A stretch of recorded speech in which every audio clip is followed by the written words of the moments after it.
Hello everyone, स्वागत है आपका एजुकेशनल मॉन्क यूट्यूब चैनल में। आज का हमारा जो लेक्चर है ये है Uttarakhand UK triple S C PYQ lecture series का लेक्चर नंबर 18 यानी कि 18वां लेक्चर चल रहा है।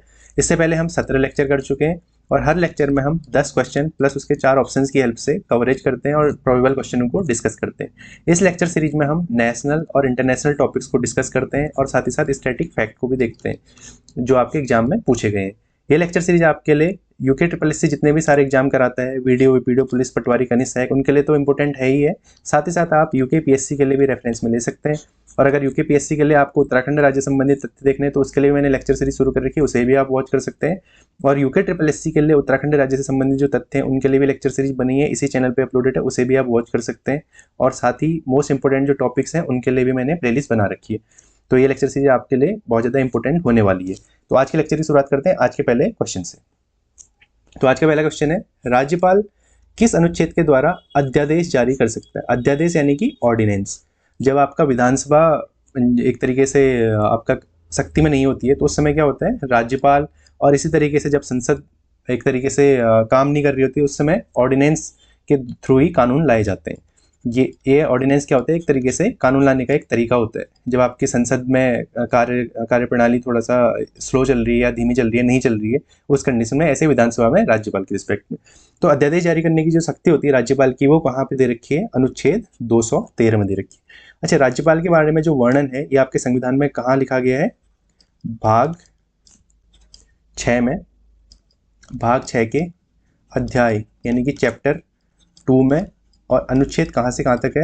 अनुच्छेद 153 से 162 तक, ये आपको पता होना चाहिए। अच्छा, इसमें भी इंपॉर्टेंट जो अनुच्छेद हैं उनको डिस्कस कर लेते हैं।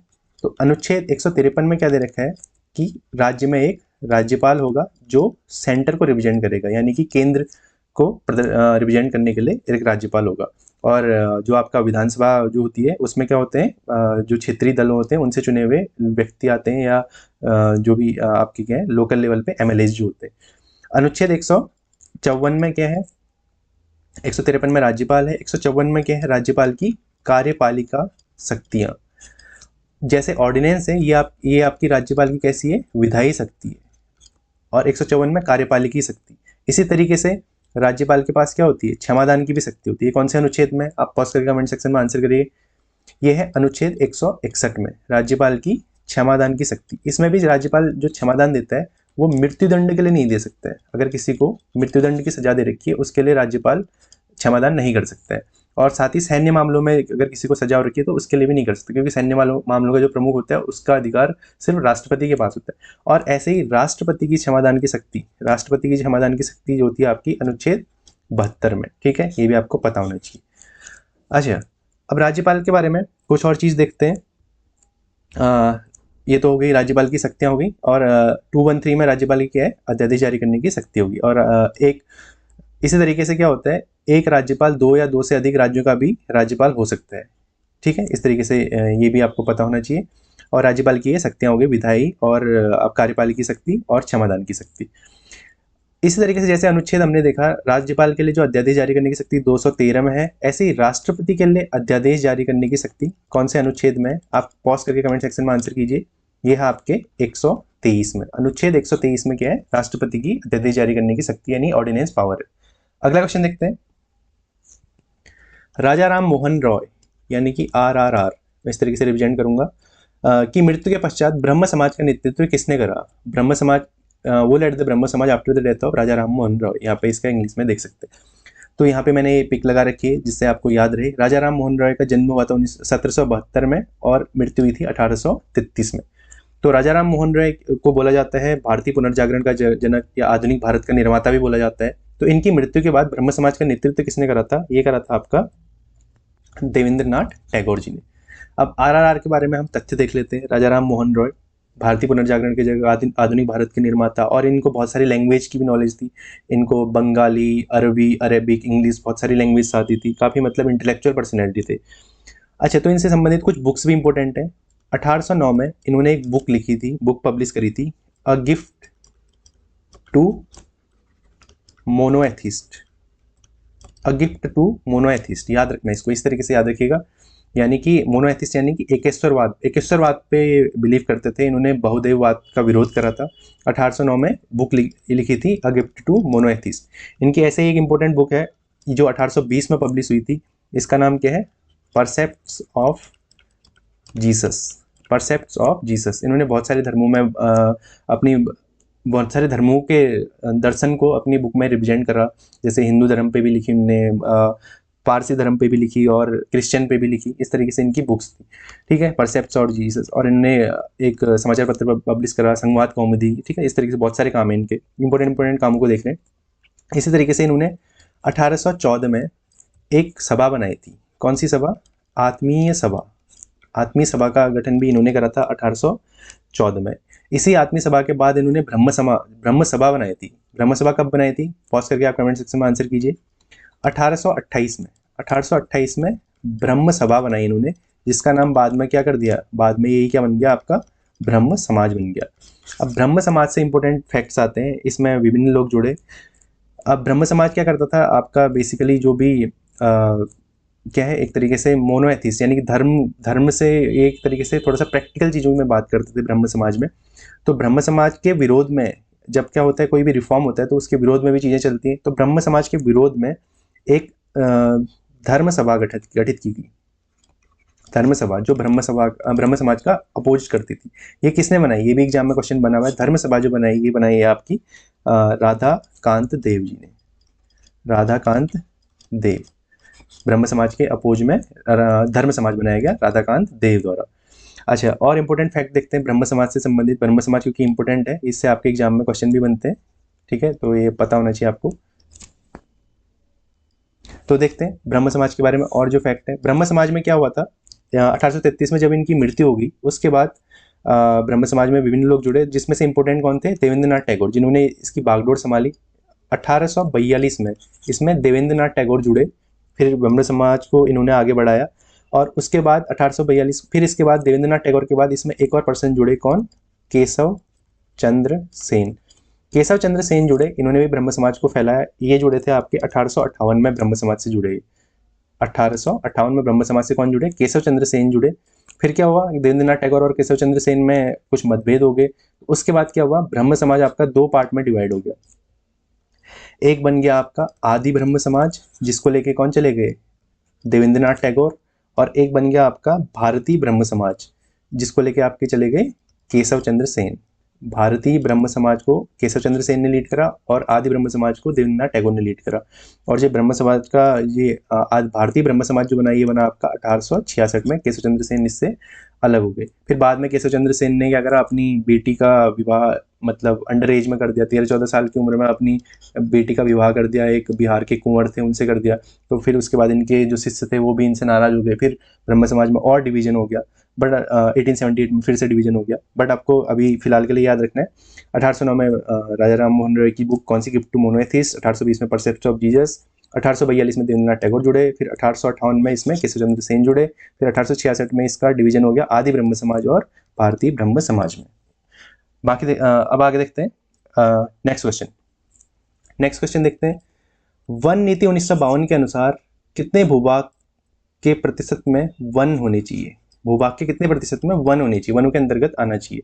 जो फॉरेस्ट पॉलिसी आई थी 1952 की, उसके अकॉर्डिंग कितने भूभाग में वन होने चाहिए? आपके 33% भूभाग में वन होने चाहिए। साथ ही इसमें यह भी कहा गया था कि जो आपका मैदानी भाग है, मैदानी भाग में 20% वनों का विस्तार करना है और पहाड़ी भाग में 60% तक वनों का विस्तार करना है। विस्तार करने की बात की गई थी। तो इस क्वेश्चन का राइट आंसर क्या हो गया? 33%। ठीक है, कितने भूभाग में वन होने चाहिए? 33% भूभाग में वन होने चाहिए। अगला क्वेश्चन देखते हैं, green good deeds. Green good deeds क्या है?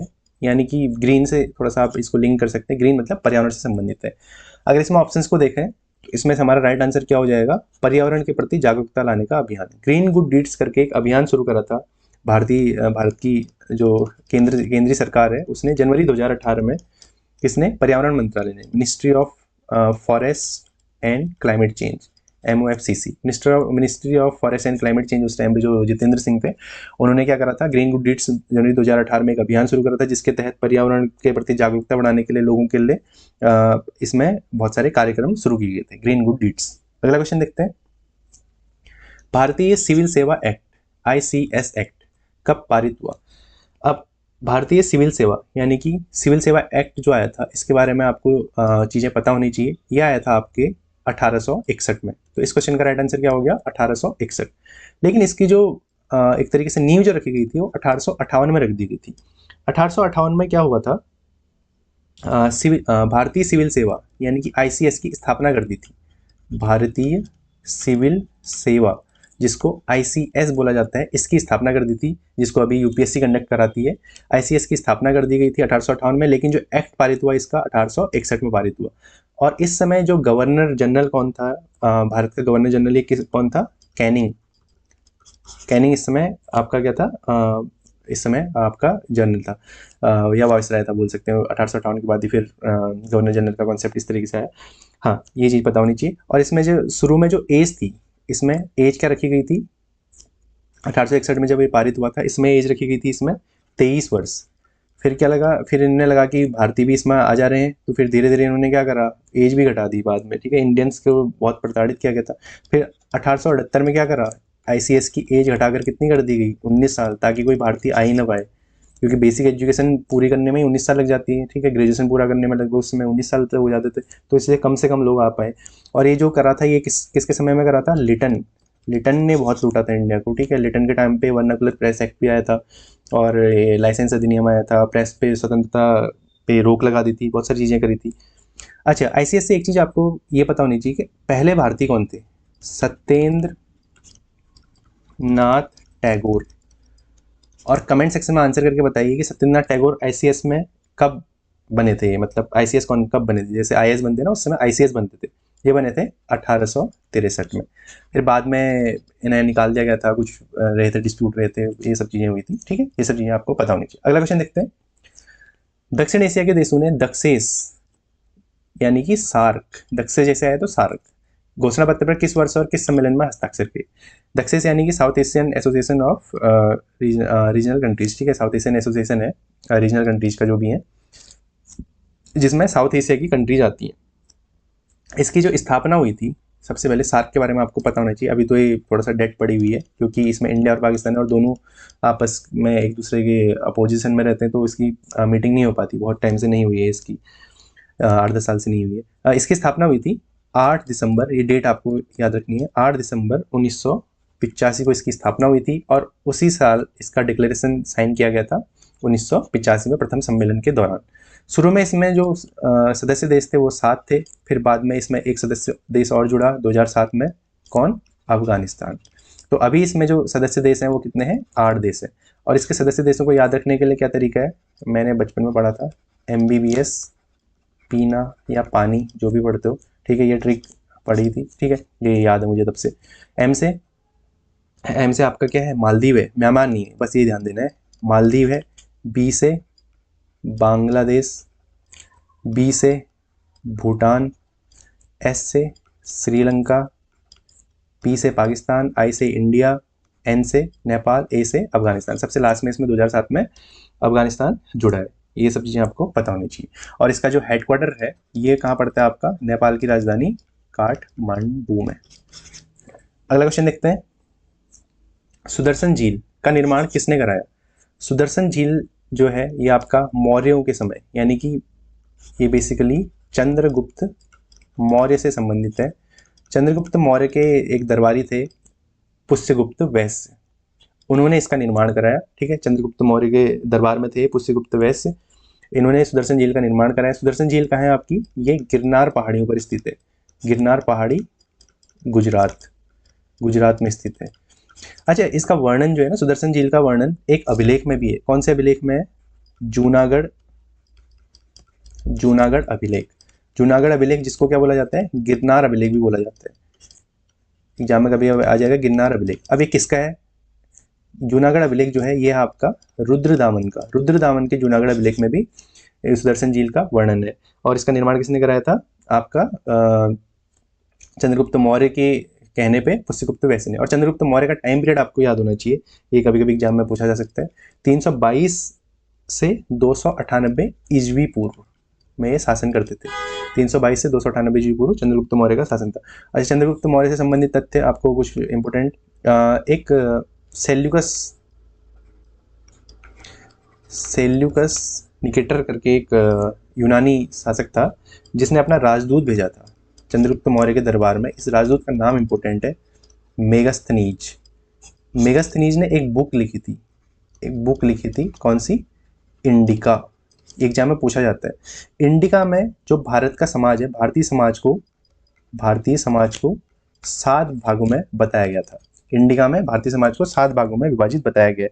एग्जाम में क्वेश्चन पूछा गया है, ठीक है। ये सब फैक्ट आपको पता होना चाहिए।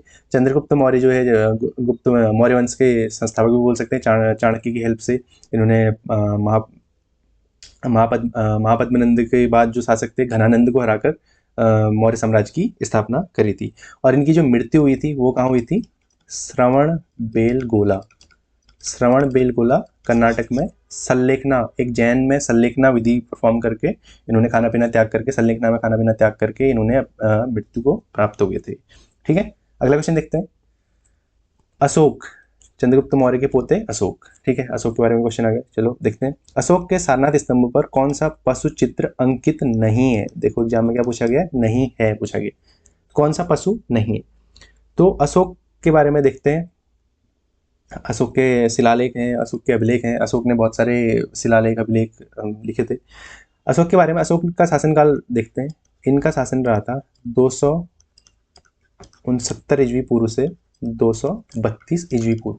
ईस्वी पूर्व का मतलब होता है जो आपका जीरो ईस्वी होती है उससे पहले जाएंगे तो ईस्वी पूर्व, उसके बाद आएंगे तो ईस्वी। जैसे 1 ईस्वी आएगा, अगर जीरो से 1 साल पहले चले जाएंगे तो 1 ईस्वी पूर्व आ जाएगा, ठीक है। ये कॉन्सेप्ट आपको पता होना चाहिए। बिफोर क्राइस्ट और एनो डोमिनी, BC और AD का कॉन्सेप्ट, जैसे जिसको आप बोला क्या जाता है, कॉमन एरा और बिफोर कॉमन एरा बोला जाता है, ये टर्म भी यूज किया जाता है। BC AD को आप BCE और CE बोला जाता है, ये पता होना चाहिए आपको। अच्छा, अशोक के बारे में देखते हैं। अशोक ने क्या करा? कलिंग युद्ध। अशोक जैसे आता है तो कलिंग युद्ध का वर्णन की बात आती है। कलिंग युद्ध कब लड़ा था? 261 ईस्वी पूर्व। अपने जैसे ये गद्दी पर बैठे उसके 7 साल बाद इन्होंने युद्ध कर लिया था, कौन सा? कलिंग युद्ध, ठीक है। और कलिंग की राजधानी कहाँ थी? ये भी क्वेश्चन बन सकता है। तोसली, इंपोर्टेंट है, याद रखिएगा। कलिंग की राजधानी तोसली। और कलिंग युद्ध का वर्णन अशोक के कौन से शिलालेख में? 13वें शिलालेख में कलिंग युद्ध के बारे में वर्णन है। अच्छा, जो अब ये सारनाथ स्तंभ को देखते हैं। सारनाथ स्तंभ में जो कौन कौन से पशु हैं, सारनाथ स्तंभ लेख में कौन कौन से पशु हैं? इसमें आपका घोड़ा है, हाथी है, शेर है और बैल है। शेर, हाथी, घोड़ा और बैल इसमें है। इसमें गैंडा नहीं है। कौन सा नहीं है पूछा गया, तो हमारा राइट आंसर क्या हो गया? ऑप्शन नंबर डी हमारा राइट आंसर हो गया, क्योंकि बाकी सब तो है इसमें, तो इनको हम हटा देते हैं, ठीक है। बाकी सब है, नहीं है पूछा गया तो गैंडा नहीं है, तो ये हमारा आंसर हो गया। अच्छा, अब जो पिल्लर होता है, अशोक ने जो पिल्लर बनाए थे उसके बारे में भी थोड़ा सा आपको चीज़ें पता होनी चाहिए। यहाँ पे अशोक स्तंभ का वर्णन है, इसके बारे में आपको पता होना चाहिए किस चीज़ को क्या बोलते हैं। जो सबसे ऊपर ये व्हील है इसको बोला जाता है चक्र, ठीक है। उसके नीचे ये शीर्ष होता है, जहाँ ये शेर है ना, चारों तरफ शेर होते हैं, इसको शीर्ष बोला जाता है। और नीचे ये क्या है, इसको अबेकस या मंड बोला जाता है। इसी में आपके जो पशुओं का चित्र दिखाया गया है। और इसी में फिर नीचे आपका इस तरह का उल्टा जो कमल दिख रहा है इसको बोला जाता है कुंभिका या लोटस बोला जाता है। कुंभिका या इन्वर्टेड लोटस बोला जाता है। इसके नीचे जो ये लंबा सा डंडा है, इस तरीके से पिलर जो है इसको बोला जाता है दंड। तो यहाँ पे नीचे पे अशोक ने अभिलेख लिखे हुए हैं, इस तरीके से ये सब चीज़ें चलती हैं, ये आपको पता होना चाहिए। इसको दंड या साफ्ट बोला जाता है इंग्लिश में, ठीक है। ये हो गया अशोक के बारे में। अगला क्वेश्चन देखते हैं। तृतीय बौद्ध संगीति किसके शासनकाल में आयोजित की गई थी? बौद्ध संगीति इंपोर्टेंट है, ठीक है। ये आपकी 4 बौद्ध संगीति आयोजित की गई थी। सबसे पहले तो बौद्ध संगीति को समझते हैं। यहाँ पे मैंने बौद्ध संगीति लगा रखी है, इसमें आपको राजाओं के नाम और उस समय अध्यक्ष कौन थे, विशेषताएं क्या थी, सब पता होना चाहिए। तो 4 बौद्ध संगीति हुई थी। पहली हुई थी 483 ईस्वी पूर्व, जब आपकी गौतम बुद्ध की मृत्यु हुई थी उसी दौरान, ठीक है। 483 ईस्वी पूर्व राजगिरी में, राजगिरी आपका बिहार में पड़ता है। अजातशत्रु के शासनकाल में हुई थी और इस समय अध्यक्ष कौन थे? महाकश्यप। और इसकी इंपॉर्टेंट विशेषताएं क्या हैं? अब इतना तो सबको पता रहता है, अब विशेषताएं भी जरूरी हो गई हैं, ये भी आपको पता होना चाहिए। इसमें सूत्र पिटक और विनय पिटक पिटक जो है ये आपके बुद्ध धर्म से संबंधित है। सुत्त पिटक और विनय पिटक, विनय पिटक में नियमों के बारे में, सुत्त पिटक में सिद्धांत दे रखे हैं, गौतम बुद्ध के सिद्धांत जो दिए, ठीक है, उनका उल्लेख है। इसकी रचना हुई। द्वितीय बौद्ध संधि थी 383 ईस्वी पूर्व में, इसी हुई वैशाली में। उस समय शासक कौन थे? कालाशोक। और इसमें अध्यक्ष कौन थे? सभागामी ने अध्यक्षता की थी। इसमें महासंघिक और स्थावीर के रूप में विभाजन हो गया किसका? अब बौद्ध धर्म का। ये ज़्यादा इंपॉर्टेंट नहीं है, हीनयान मानने वाला इंपॉर्टेंट है। तृतीय हुई थी आपकी 250 ईस्वी पूर्व, 250 या 255 में लिखा गया कुछ बुक्स में। ये पाटलिपुत्र में हुई थी, ये हुई थी अशोक के समय, यानी कि तृतीय हमारा इस क्वेश्चन में पूछा गया। तो इस क्वेश्चन का राइट आंसर क्या हो गया? तृतीय बौद्ध संधि किसके शासनकाल में आयोजित की गई? अशोक की। और इस समय आपके जो अध्यक्ष कौन थे? मोगलीपुत्र तिस, ये ध्यान रखिएगा, अध्यक्ष। और इस समय अभिधम्म पिटक, जैसे सूत्र पिटक, विनय पिटक और अभिधम्म पिटक, 3 पिटक होते हैं, सूत्र पिटक और विनय पिटक, और इसी तरह से अभिधम्म पिटक का संकलन किया गया तीसरे वाले में, यानी कि अशोक वाले में अभिधम्म पिटक, क्योंकि धम्म से संबंधित अशोक है, इस तरीके से आप याद रख सकते हैं। चौथी हुई थी ईस्वी की प्रथम शताब्दी में, पहली सदी में, कुंडलवन कश्मीर में, कनिष्क में, कुषाण वंश के शासक कनिष्क। इसमें जो अध्यक्षता करी थी वसुमित्र ने, और उपाध्यक्ष कौन थे? अश्वघोष। ध्यान रखिएगा, अश्वघोष ने क्या लिखी है? बुद्ध चरित्र लिखी। कौन सी भाषा में? संस्कृत लैंग्वेज में। इसी समय क्या हुआ? महायान और हीनयान में विभाजन हो गया बुद्ध धर्म का या बौद्ध धर्म का, ठीक है। अब इसको याद रखने का तरीका क्या है? शासक याद रखना तो ईजी है, एक के अजातशत्रु, कालाशोक, अशोक और कनिष्क, ठीक है। फिर एक तरीके से वो भी है राजा महाराजा आजा, वैशाली सबका काल है, पटाओ मत अशोक, इस तरीके से ये टेक्निक आपको पढ़ी होगी, ठीक है, आप सबने, वही मैंने भी याद रखी है, ठीक है। इस तरीके से होगी बौद्ध संगीति, बहुत इंपॉर्टेंट है, याद रखिएगा। अगला क्वेश्चन देखते हैं। मार्टिमर व्हीलर और स्टुअर्ट पिगट के अनुसार सिंधु सभ्यता की तिथि क्या थी? सिंधु सभ्यता की तिथि, यानी कि देखो, अब सिंधु सभ्यता के बारे में क्या पूछा गया है? क्वेश्चन इस तरीके से पूछा गया है कि अब किस जो है आपके आर्कियोलॉजिस्ट या राइटर हैं, उन्होंने तिथि किस तरीके से दे रखी। तो इसमें आप याद रखिएगा, मार्टिमर व्हीलर और स्टुअर्ट पिगट के अनुसार जो तिथि थी, ये कौन सी थी? 2500 ईस्वी पूर्व से 1500 ईस्वी पूर्व। ऐसे ही कुछ और तिथियां भी देख लेते हैं। कार्बन डेटिंग के अकॉर्डिंग जो तिथि बताई गई है सिंधु घाटी सभ्यता की, ये बताई गई है 2500, सारा ईस्वी पूर्व में ही है, ठीक है, 2500 ईस्वी पूर्व से 1750 ईस्वी पूर्व, कार्बन डेटिंग के अकॉर्डिंग। जो मृण मुद्राएं होती हैं, मृण मुद्राओं के तहत, यानी कि मुद्राएं जो बेसिकली चलती थी, उसके उनमें जो लिखा गया है, जो कुछ लेख मिले हैं उसके तहत, या जो बेसिकली जो बोल सकते हैं, जो पॉटर्स क्या बोल सकते हैं, मृदभांड जो मिले, उसके तहत जो अनुमान लगाया गया, वो कितनी पुरानी मिली? उसके अकॉर्डिंग 2350 से लेके 1750, 2350 से 1750 ईस्वी को मृण मुद्राओं द्वारा। इसी तरीके से जॉन मार्शल के तहत क्या बोला गया है? 3250 से 2750, ठीक है। ऐसे ही व्हीलर और स्टुअर्ट पिगट का ये हो गया। और पिगट ने एक चीज और बोला था, जो मोहनजोदड़ो और हड़प्पा जो 2 शहर हैं, इनको जुड़वा राजधानी बोला था। ये भी इंपॉर्टेंट फैक्ट है। जुड़वा राजधानी एक विस्तृत साम्राज्य की जुड़वा राजधानी बोला था। और जबकि सिंधु घाटी सभ्यता वो कैसे शेप में थी? ट्रायंगुलर शेप में थी। ये भी क्वेश्चन बना हुआ है, ठीक है। ऐसे मोहनजोदड़ो में क्या मिला था? विशाल अन्नागार, विशाल स्नानागार मिला था। और पहला शहर कौन सा ढूंढा गया था? हड़प्पा ढूंढा गया था। किसने? दयाराम साहनी ने। मोहनजोदड़ो किसने ढूंढा था? राखालदास बनर्जी ने। ये सब फैक्ट भी पता होने चाहिए आपको, ठीक है। इस तरीके से हमने आज के क्वेश्चन डिस्कस करे, बाकी देखते हैं नेक्स्ट लेक्चर में।